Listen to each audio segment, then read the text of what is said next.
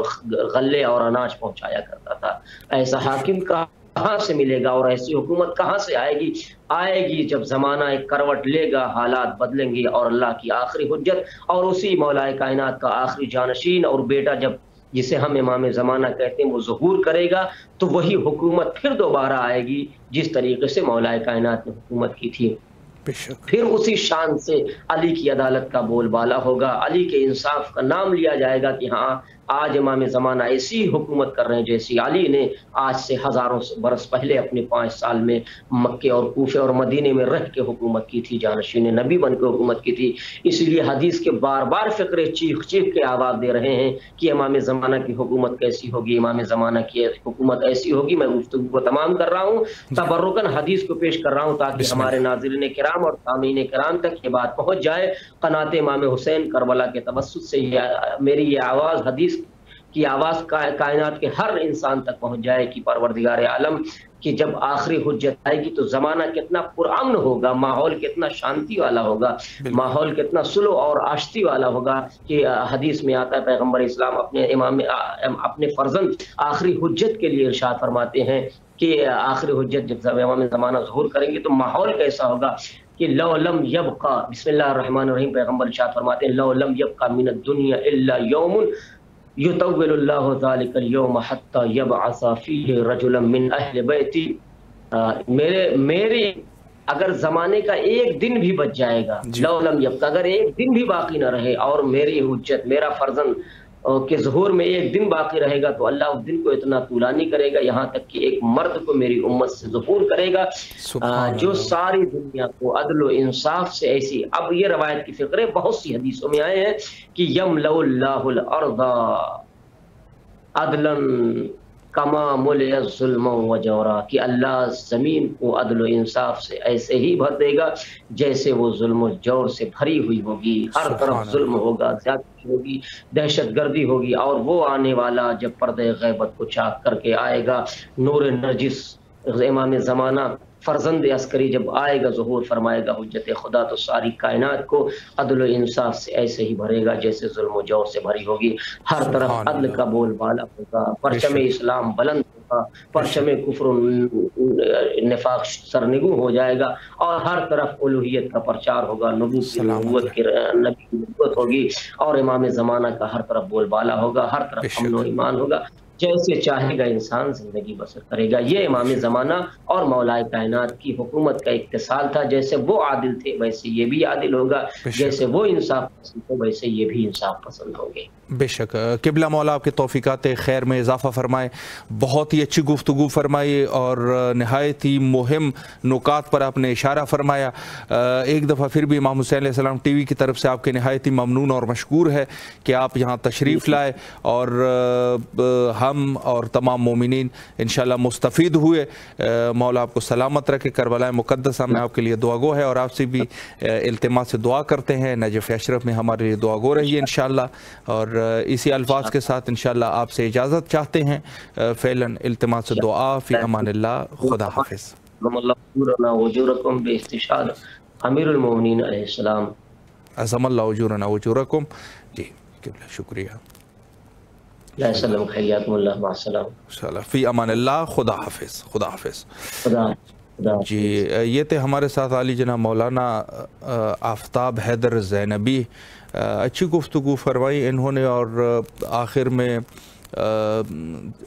میں جو پیغام دیا وہ بھی نہایت ہی مہم پیغام کے، کس طریقے سے جو عدالت اگر قائم ہو سکتی ہے تو عدالت یا تو حضرت امیر المومنین علیہ السلام کی حکومت اور یا حضرت امام زمانہ علیہ السلام کی حکومت۔ البتہ اگر دیکھا جائے مختصراً ٹائم بھی ہمارا ختم ہو چکا ہے، اور یہ ہے کہ صرف اہل بیت میں دیکھا جائے تو ائمہ میں سے ان ہی دو اشخاص کے پاس، یعنی حضرت امیر المومنین کے پاس حکومت تھا، امام حسن مجتبیٰ علیہ السلام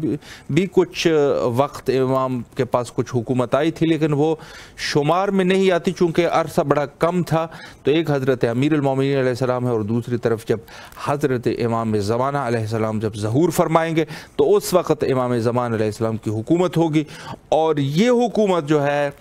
جیسے مولانا نے فرمایا کہ اس کے ساتھ ایک شباہت ان کی ہوگی، اور انشاءاللہ العزیز ظہور کے لیے ضرور دعا کرتے رہیے۔ اللہم عجل لولیک الفرج۔